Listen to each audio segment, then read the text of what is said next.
लुधियाना के सुनील और उसकी बीवी रीटा एक अच्छे और संपन्न परिवार से ताल्लुक रखते थे।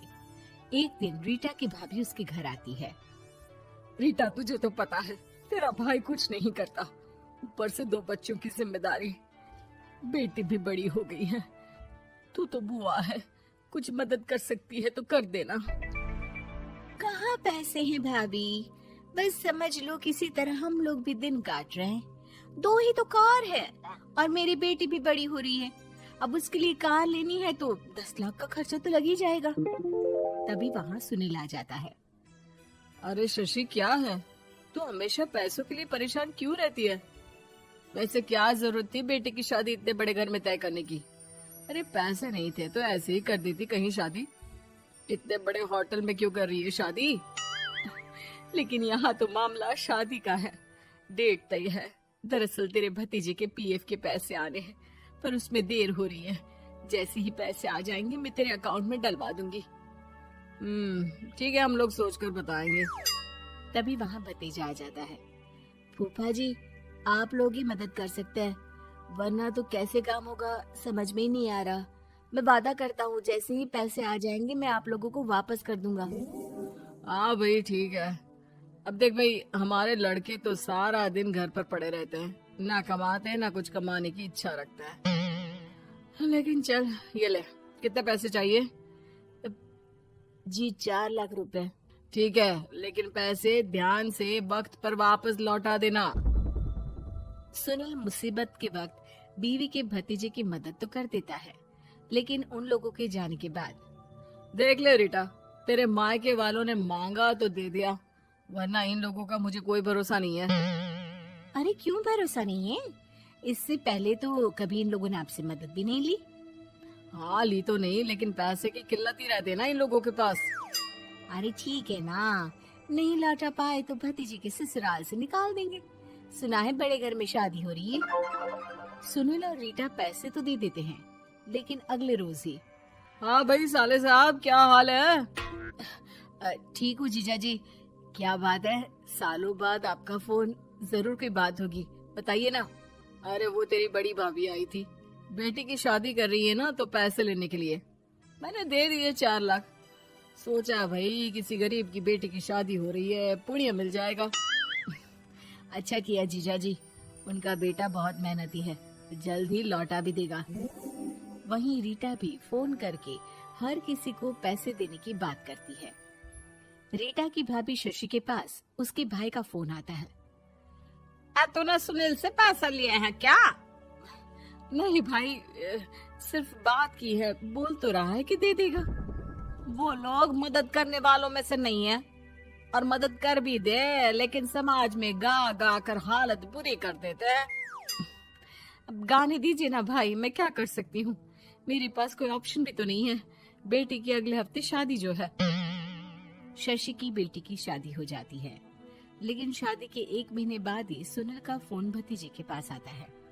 हाँ भाई, शादी तो हो गई हम लोगों की दुआ से। अब देख, ऐसा ही फायदा होता है पैसे वाले रिश्तेदार हो तो। तेरे वक्त पर हम कैसे खड़े हो गए थे, लेकिन अब पैसा लौटा दे भाई। जी, मैंने पीएफ के लिए अप्लाई कर दिया था, उसकी नोटिफिकेशंस मैं आपको भी भेज देता हूँ। मुझे लगता है 10 दिन में पैसे आ जाना चाहिए। जैसे ही पैसा आएगा मैं आपके अकाउंट में डाल दूंगा। और ना जी ना, कोई नोटिफिकेशन नहीं चाहिए, पैसा चाहिए, पैसा। ठीक है अंकल, बस 10 दिन का समय दे दीजिए। अभी हफ्ता भी पूरा नहीं होता कि भतीजे के पास उसके गांव के दूर के चाचा का फोन आता है। अरे बेटा, क्या बात है, सुनील के कोई पैसे ले रखे हैं तो दे क्यों नहीं देता? हाँ चाचा जी, बात तो हुई थी, 10 दिन का वक्त मांगा है, उम्मीद है हो ही जाएगा। अरे फोन कर रहा है, रोज बता रहा था कि बेटी की शादी में मदद की थी। अब क्या है ना, भले ही शादी 10 दिन रोक देते, लेकिन सुनील से मदद नहीं लेनी चाहिए थी। याद है ना, मधु की मदद करके कितना बदनाम कर दिया था उसने पूरे घर को सोसाइटी में। हाँ चाचा जी, मैं भी यही सोच रहा था कि उन लोगों से मदद नहीं लेनी चाहिए थी। कई लोगों के फोन आ चुके हैं। वहीं रीटा अपनी भाभी को फोन कर देती है। क्या है भाभी, कब पैसे लौटाओगी? पता है ना ये कितना बोल रहे थे, तुम्हारे बोलने पर मैंने पैसे दिए हैं। भाभी अब तो आपके बेटे की कार बेच दो और हम लोगों के पैसे दे दो। अरे लेकिन रीटा, बात तो 3 महीने की हुई थी ना, अभी तो 2 महीने भी नहीं हुए पैसा लिए, थोड़ा तो सब्र करो। नहीं नहीं भाभी, वैसे मेरा बेटा टिक्कू आ रहा है आप लोगों के घर रहने के लिए, उसको अच्छे से खिलाना पिलाना, समझी? भाभी को समझ में नहीं आता कि वो क्या करे। वो बेटे से बात करती है। अरे माँ, इन लोगों से मदद लेकर सच में बहुत बड़ी गलती कर दी। मुझे खुद समझ में नहीं आता कि कैसे इन लोगों के पैसे जल्द से जल्द दे दूं। तभी डोरबेल बजती है और रीटा का बेटा टिक्कू घर में आता है। आओ बेटा, मामी के घर पहली बार आए हो रहने?